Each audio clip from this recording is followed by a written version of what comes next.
Greetings, subscribers, haters, trolls, and tropers. I'm Mario Bonner, and this is a bonus episode of Iji.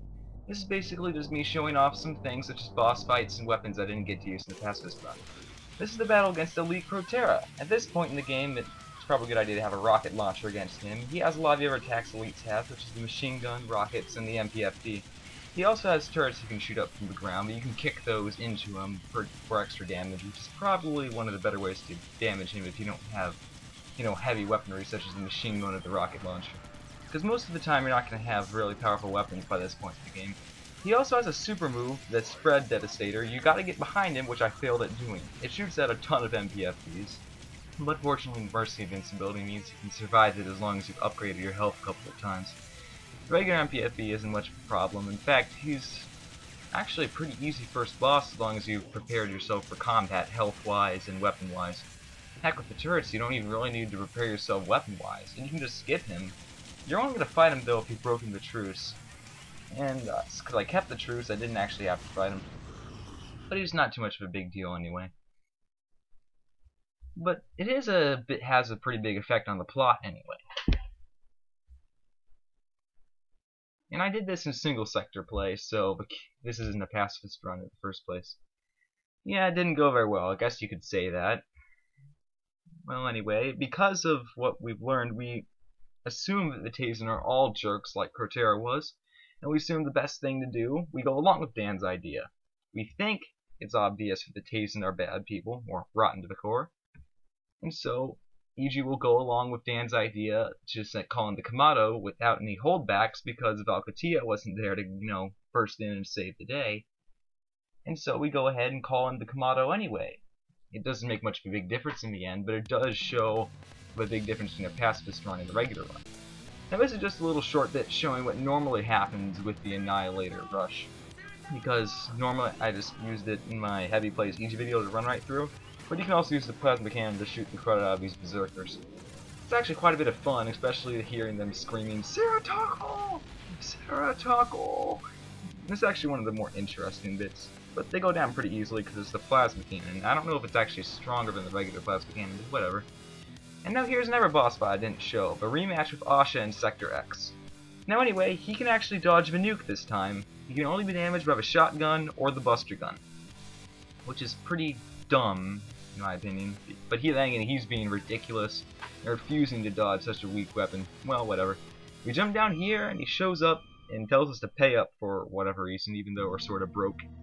And so now it's personal and we want to fight him, or Iji wants to fight him because he tried to kill Dan. And that's personal. He's our brother, or Iji's brother, and it's serious now. It's not only, it's a mutual thing, a mutual cycle of death. Well, not really. And so Asha's being a jerk, trash-talking us as usual, and not everyone in the army's the same. To see this guy can teleport, that guy's huge, and no, we can't wipe the army out entirely. This is not actually on single sector play, or else Dan would be dead, and that's not good. And so he actually survived, because I'm loading up my old save file.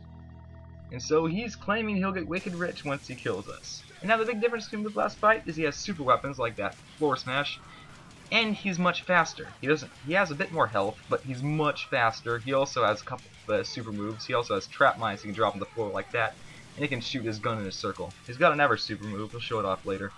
But basically he uses a lot more strong attacks, like the one where he stands on the ground and sweeps upwards. He fires his gun down along the ground, basically uses more advanced techniques like he would in higher difficulties. And once you damage him some, he'll start having holograms in the background, which are just there to fake you out. And they actually do a pretty good job of it every now and then, considering they actually move. It's a lot more fast-paced, but it's still nothing you wouldn't be able to deal with as long as you upgraded your health quite a few times. I recommend using the buster gun, but I was out of ammo for that. And doing the kick on him is a bit harder to do this time around, but it's still just as effective as it was originally, because he doesn't take much strength to actually damage. Yeah, the low shot can fake you out pretty well too, and so can that floor punch, but in my opinion the worst one is the spinning plasma cannon. Well, that and the electromines. Those things are probably going to make you take armor damage.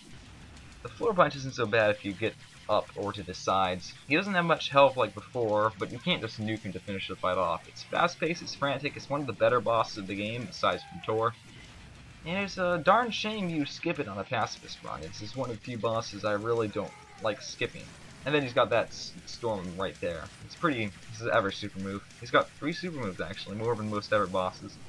Pretty much any ever boss actually. I don't know. I guess you consider Torres 3 super moves, but I guess the Phantom Hammer. Well, anyway, it's debatable. But as far as I know, he's the only one with 3 super moves.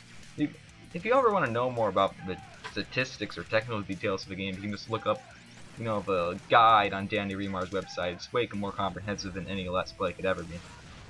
And boom, he's blew up, nothing left but his head. And yes, he is actually dead this time. And that's what he gets for trying to kill Dan. But that just ruined the pacifist run right there, which is why I didn't actually do it in the actual gameplay. But it is satisfying to blow his head off his shoulders just like he threatened he'd do to you. Oh man, revenge.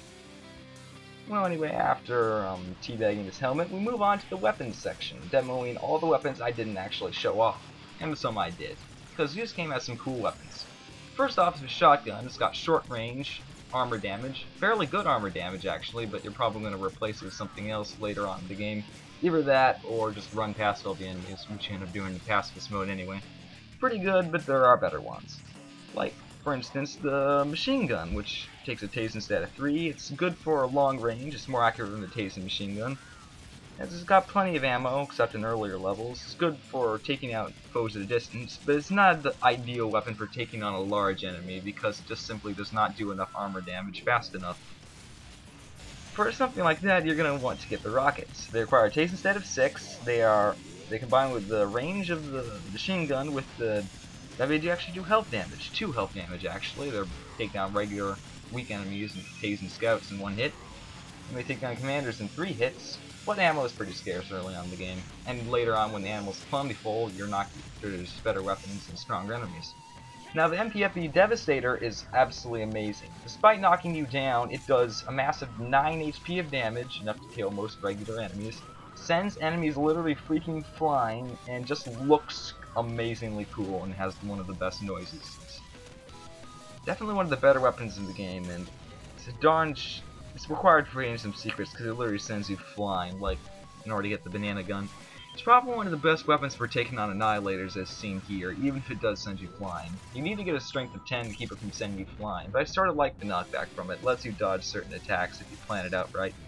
So it's a bit hindrance, but it's not a huge one considering the gun is just so big. It's one of the best weapons in the game. You can actually get it as early as Sector 4 if you know what you're doing. So yeah, definitely a good choice for your arsenal as long as you're not doing like a pacifist one or something. It's a lot of fun to use. The Resonance Detonator works pretty much like your kick. It can send turrets and enemies flying based on your strength. I don't really use it that much because it has a slow recharge time, and I prefer Resonance Reflector anyway for pacifist runs, and I'm not really big on increased strength of pacifist runs. It's still pretty more interesting than useful though. Now the pulse cannons that trades off the range of a machine gun for extra armor damage. So the first Kamado weapon is pretty useful. I don't really use it that much even when I'm not doing a pacifist run. I prefer a health damaging weapon, but it's still pretty interesting nonetheless.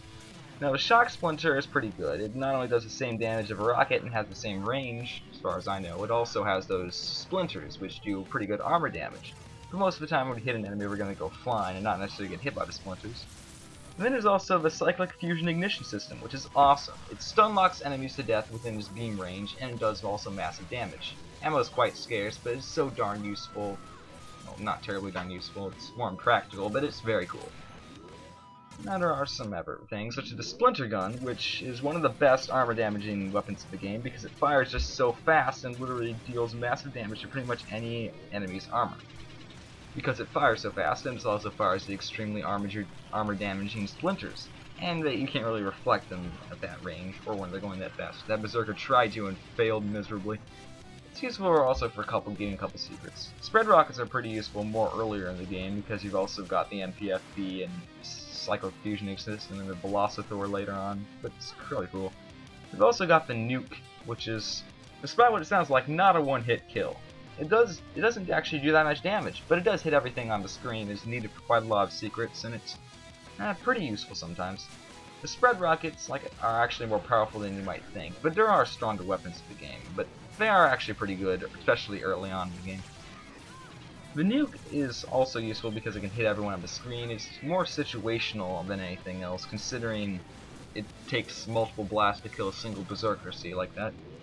The Hyper Pulse is basically an upgraded pulse cannon, but it has got a longer range. I think it does more damage, I'm not sure, but it needs to have an upgraded strength to really be anything more than impractical.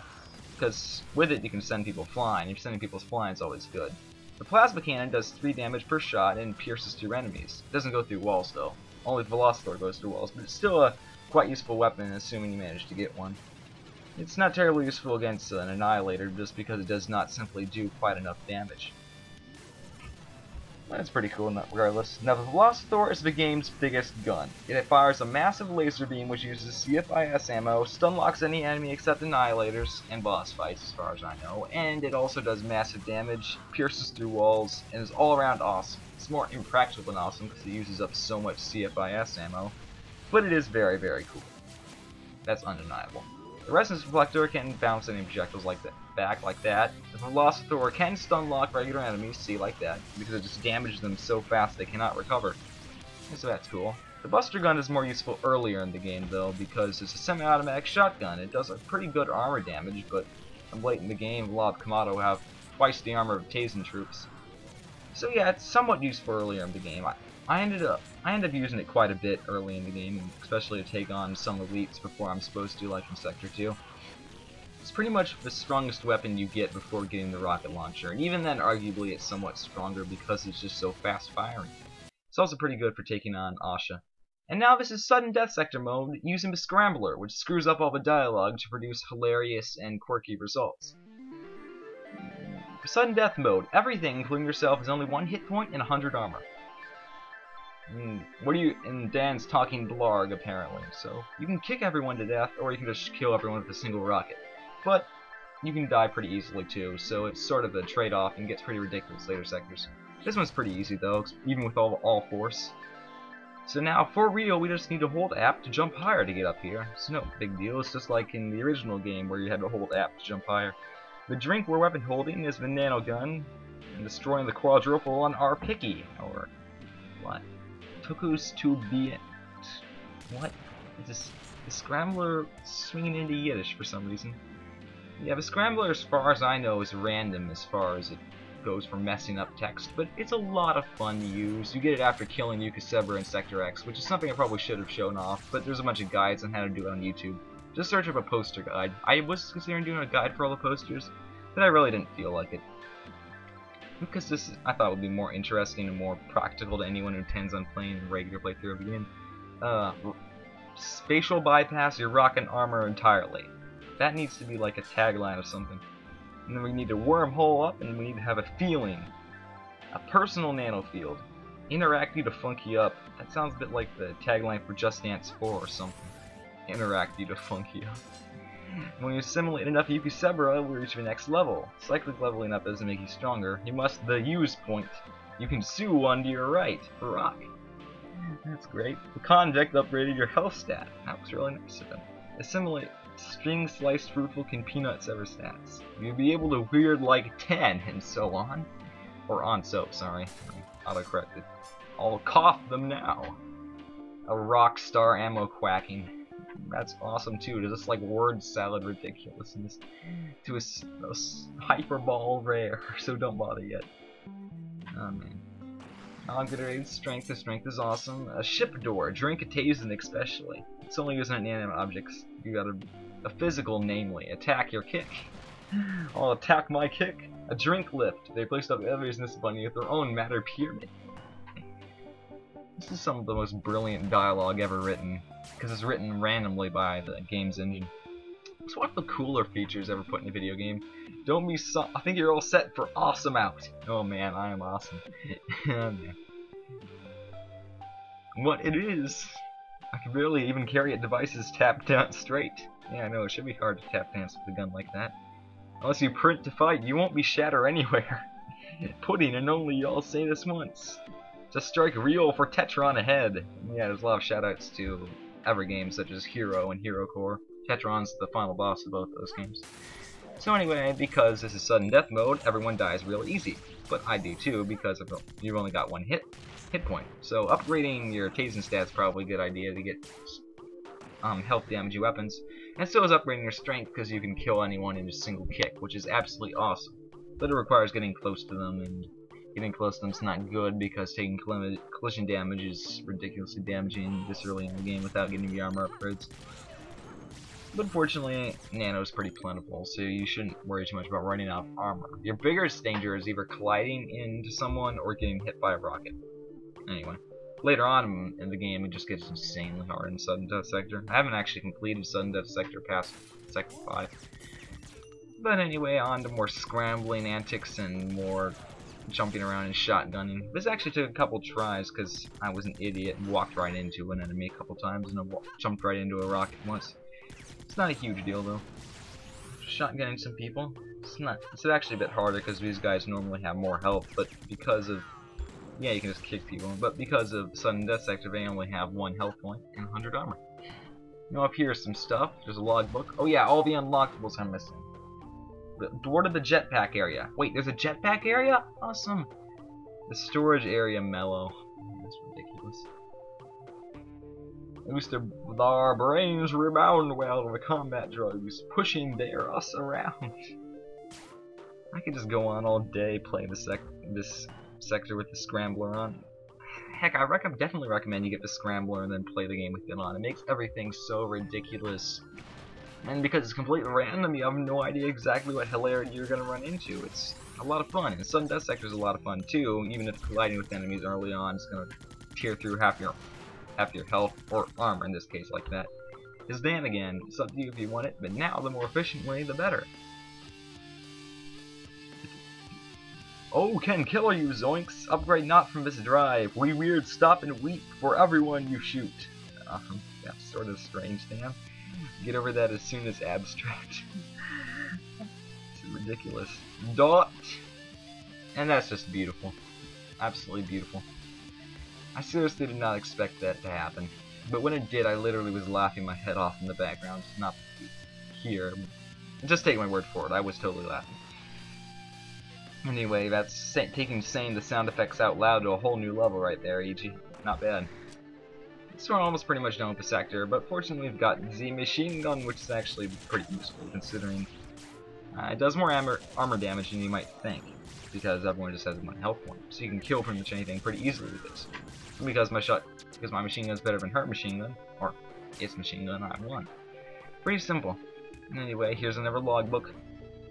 The commander keeps telling us, if you forget about it, blog the pause menu, be dreaming escape.